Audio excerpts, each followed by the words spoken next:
Astro only एक अच्छे दोस्त की तरह हमेशा आपके साथ है। भारत की अपनी धार्मिक और ज्योतिष की मोबाइल ऐप। लॉग इन कीजिए और बात कीजिए अनुभवी एस्ट्रोलॉजर से। नमस्कार, आप देख रहे हैं एस्ट्रो ओनली। एस्ट्रो ओनली की मोबाइल ऐप आप एंड्रॉयड के प्ले स्टोर से डाउनलोड कर सकते हैं। आज हम बात कर रहे हैं कि अभी अचानक से ही भारत में एक आवाज उठने लगी है कि जो भारतीय ब्राह्मण हैं वो भारत मूल के निवासी नहीं है, वो विदेशी हैं और बाहर से आए हुए व्यक्ति हैं और भारत के यह नागरिक नहीं है।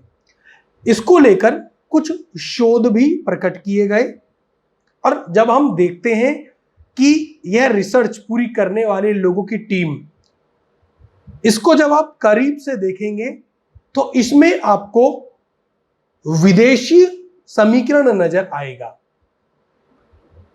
बहुत पहले से विदेशी लोगों द्वारा भारत की संस्कृति और भारत के संस्कार, इन दोनों चीजों के ऊपर प्रहार किया जाता रहा। भारत को तोड़ना बेहद ही आसान कार्य है। यदि हम जातिवाद के अंदर भारतीय लोगों को डाल दें और जातिवाद की लड़ाई भारत में शुरू करवा दें तो यह इतिहास भारत का रहा है कि हम अगर देखें अंग्रेजों का भी और मुगल काल में भी, कि जातिवाद के आधार पर भारतीय समाज बड़ी जल्दी विखंडित होता हुआ नजर आ जाता है। ऐसे में अब अचानक ही यह बात बोली गई और मुख्यमंत्री हैं वर्तमान में, उनके पिता यह आंदोलन करते हुए नजर आ रहे हैं कि ब्राह्मण भारतीय नहीं है, वो विदेशी हैं, विदेश से आए हैं और भारत के मूल निवासी नहीं है। सवाल वो बहस का नहीं है और उसके ऊपर हमें बहस करनी भी नहीं चाहिए। वेद अगर हम पढ़ेंगे तो वेदों के अंदर एक तो ब्राह्मणों की परिभाषा भी अलग है। ब्राह्मण शब्द कोई एक जाति शब्द नहीं रहा, ब्राह्मण कार्य के आधार पर बनाए गए। जन्म से कोई ब्राह्मण हुआ ही नहीं। समस्या तब भी शुरू होती है जब हम जन्म के आधार पर ब्राह्मण मानने लगते हैं। ये एक सवाल है जिसके ऊपर बहस होनी भी चाहिए कि ब्राह्मण उस व्यक्ति को बोला गया जो कि वेदों का अध्ययन करता है और वेदों से जुड़े हुए कार्य करते हैं। ब्राह्मण वो व्यक्ति रहा। ऐसे में अगर डीएनए के ऊपर जो बहस की जा रही है कि ब्राह्मणों का डीएनए भारतीय नहीं है, तो डीएनए अगर भारत में चेक किए जाने लगे तो एक क्या बहुत सारी ऐसी चीजें निकल कर आएंगी कि भारत के ऊपर जिस तरीके से राज हुआ मुगलों का और अंग्रेजों का, तो डीएनए में समस्या होना लाजमी है और यह समस्या हर किसी के साथ रहेगी।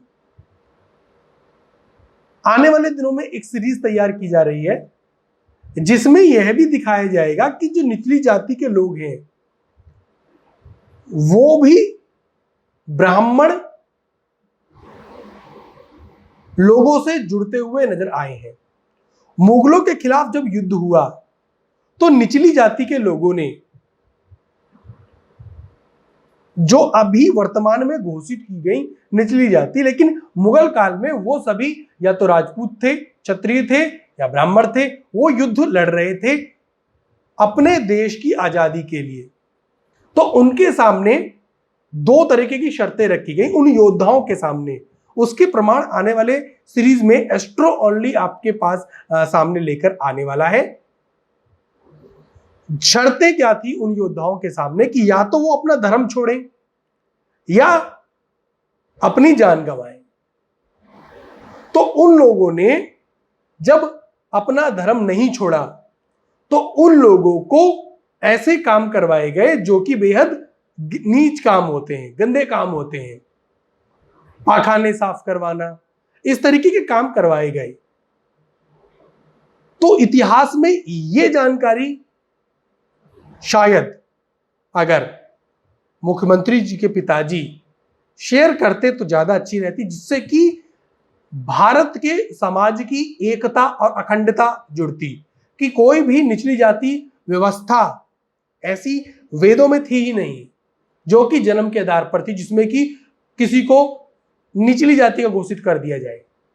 ऐसे ऐसे नाम, ऐसे उदाहरण है कि जब कुछ लोगों ने अपना जनेऊ भंग किया तो वो भंग से एक जाति बनी है, निचली जाति, जबकि वो जनेऊधारी लोग थे।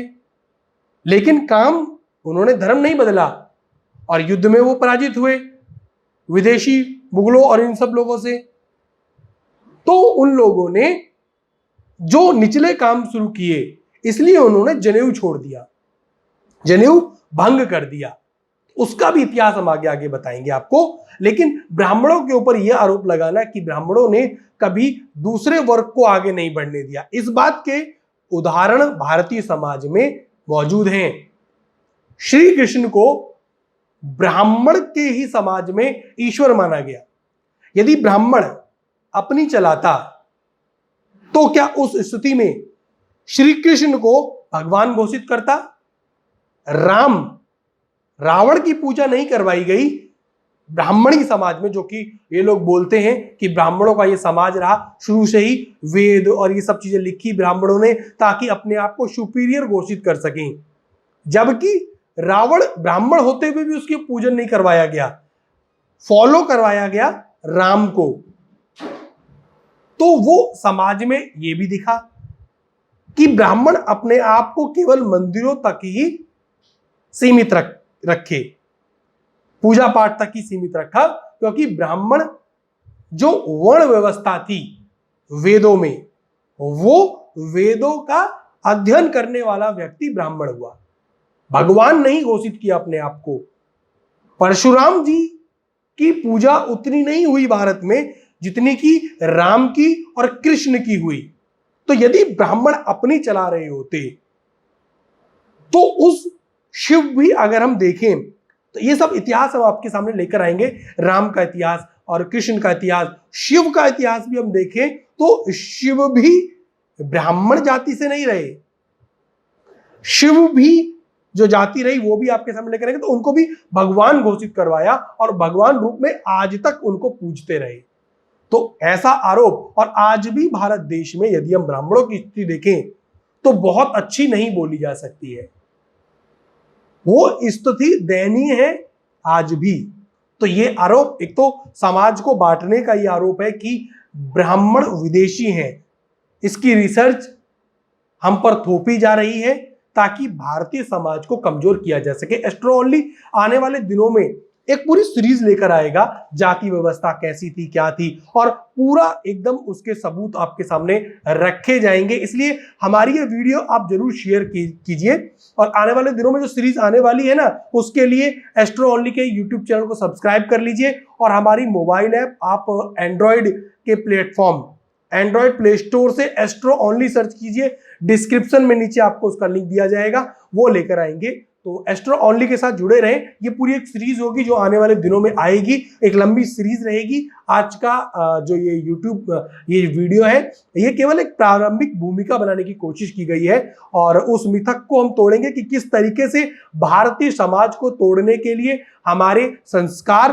और रीति रिवाजों को तोड़ने के लिए अब फिर से वो प्रहार किया जा रहा है कि यदि समाज से एक वर्ग जो कि बुद्धिमता वाले काम करता है लेकिन दयनीय स्थिति उसकी बहुत खराब है, उसको नीचा दिखाकर भारतीय समाज को तोड़ने का एक प्रयास है, जिसके ऊपर से हम पर्दा उठाएंगे आने वाले दिनों में। और हम हमेशा ये कहते हैं कि जातीय व्यवस्था जो वेदों में रही उसी का पालन करना चाहिए। हम जातीय व्यवस्था जो जन्म के आधार पर चली उसका पालन करने की कभी भी पैरवी नहीं करते हैं। वेदों को पढ़ने वाला ब्राह्मण ब्रह्मा का अंग हुआ, तो वो ब्राह्मण कोई भी हो सकता है। यदि निचली जाति का व्यक्ति वेदों का अध्ययन करता है, शोध करता है, अच्छे काम करता है, तो उसको भी ब्राह्मण बनने का अधिकार होना चाहिए, उसको ब्राह्मण घोषित करना चाहिए। ब्राह्मणों के कार्य यदि देखें हम, वो भी सबूत आपके सामने पेश करेंगे कि वो केवल मंदिर और भिक्षा तक ही सीमित रहे, अपने आप को ईश्वर घोषित नहीं करवाया। ये एक बड़ा प्रमाण है जिसको सोचने की आवश्यकता है। कृष्ण ब्राह्मण नहीं हुए, राम ब्राह्मण नहीं हुए, शिव ब्राह्मण नहीं हुए, तो फिर कैसे बोले कि ब्राह्मणों ने खुद को भगवान घोषित किया, जबकि ब्राह्मणों ने खुद को हमेशा, चाणक्य का अगर हम देखें, चाणक्य और चंद्रगुप्त वाले जो संबंध है वो देखें, तो चाणक्य के ऐसे मत नजर आते हैं कि उन्होंने कहा कि सत्ता मुझे नहीं लेनी, मुझे राज्य का अधिकार नहीं चाहिए, मैं जो काम करता आया हूं, मेरा काम शिक्षा देने का है, मैं वही काम करता नजर आऊंगा। तो इस तरीके के उदाहरण भी आपके सामने पेश करेंगे और भारतीय समाज को मजबूत करने का काम करेंगे। एस्ट्रो ओनली के साथ जुड़े रहें। नमस्कार।